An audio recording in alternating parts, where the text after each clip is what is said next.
Okay, I'm going to show you how I bed my 1.5 for fox and coyote and coon. And I take my trap. I already have a trap bed dug here, but I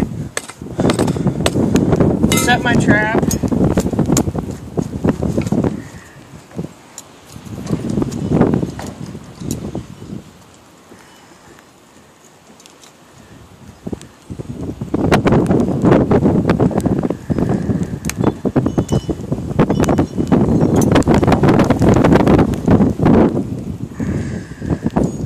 Every single one of my traps are night latched, so I always put my night latch on.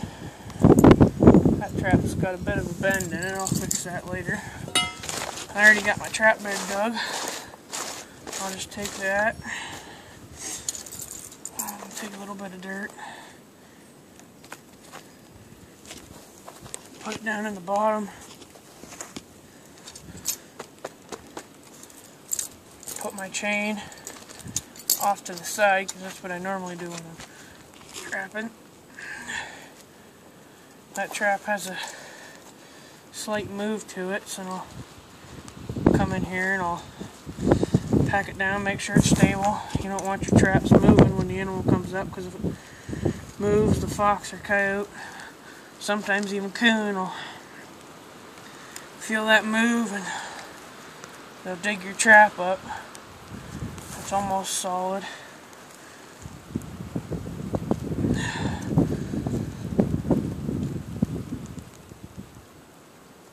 Okay, that's pretty solid.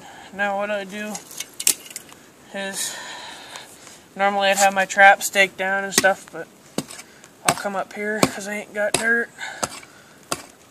I'll come up here and what I do is I lay my sifter over top of the trap when I put my dirt in, so then I don't waste any sifted dirt.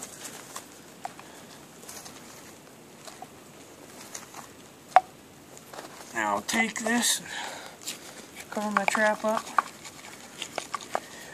Now I do use pan covers, but I don't have any right now because it's not season. I'm just out. I was out working on my trap and decided to make you guys a video.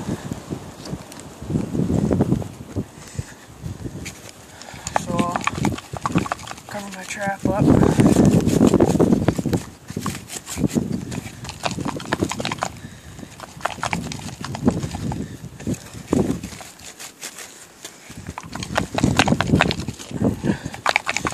And normally when I'm out coon trapping, I don't use earth anchors for coon. I'll just take this end and I'll dig a little trench and I'll wire it off to a tree or a rock or something so the coon won't drag the trap off.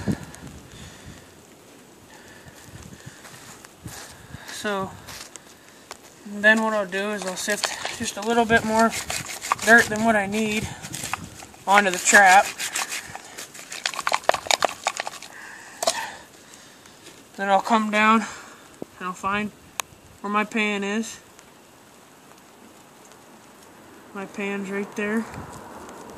And then I'll just push this dirt around it and I'll make a nice little indent right there, right on top of the pan. I'll show you guys that. See, I've got a nice little indent right there.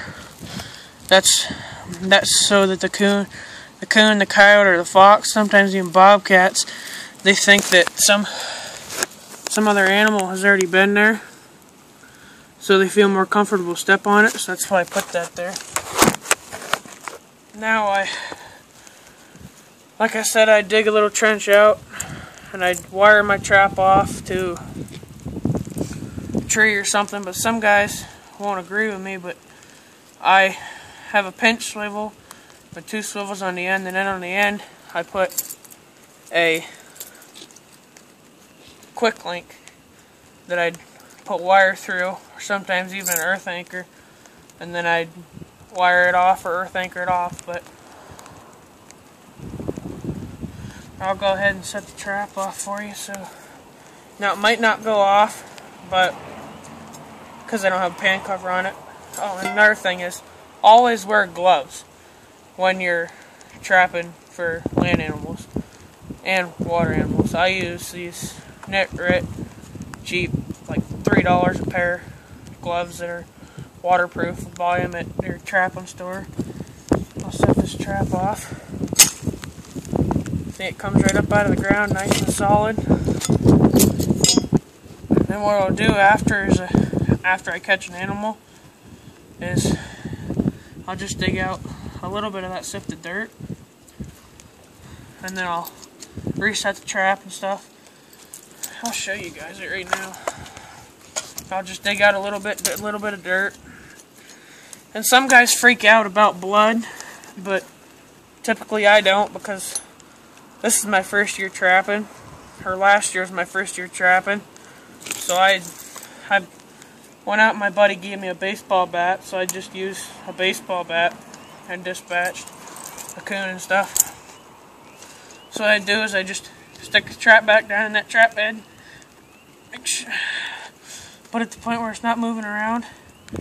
Now for coon trapping, you don't have to have it completely solid, but I like it solid, because you never know when Mr. Sly Fox will come by and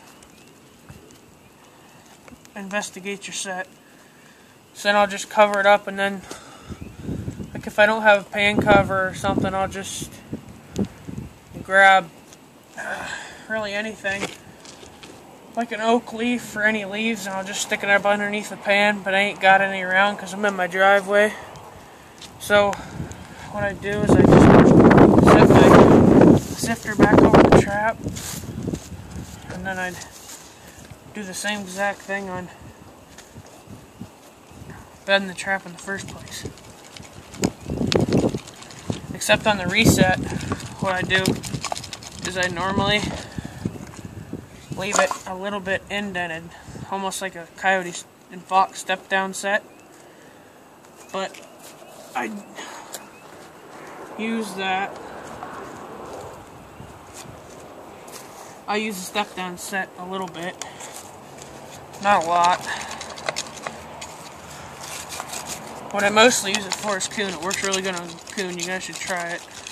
When season comes around, I'll make a video for you guys about it, how I make it and stuff.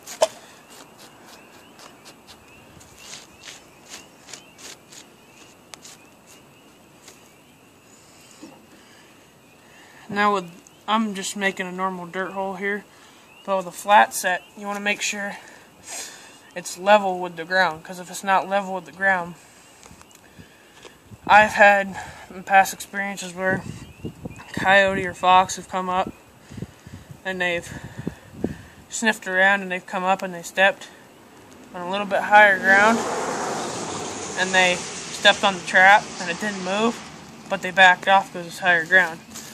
So what I'll do most of the time on my fox and coyote sets is I'll just go around, pack the dirt in, and then back a little bit farther. I'll just take my groundhog and tear it up a little bit, make it look like something's been digging. And then I'd take my groundhog and I'd make my dirt hole. Some guys argue about how far you should put your dirt hole, but right there is my pan.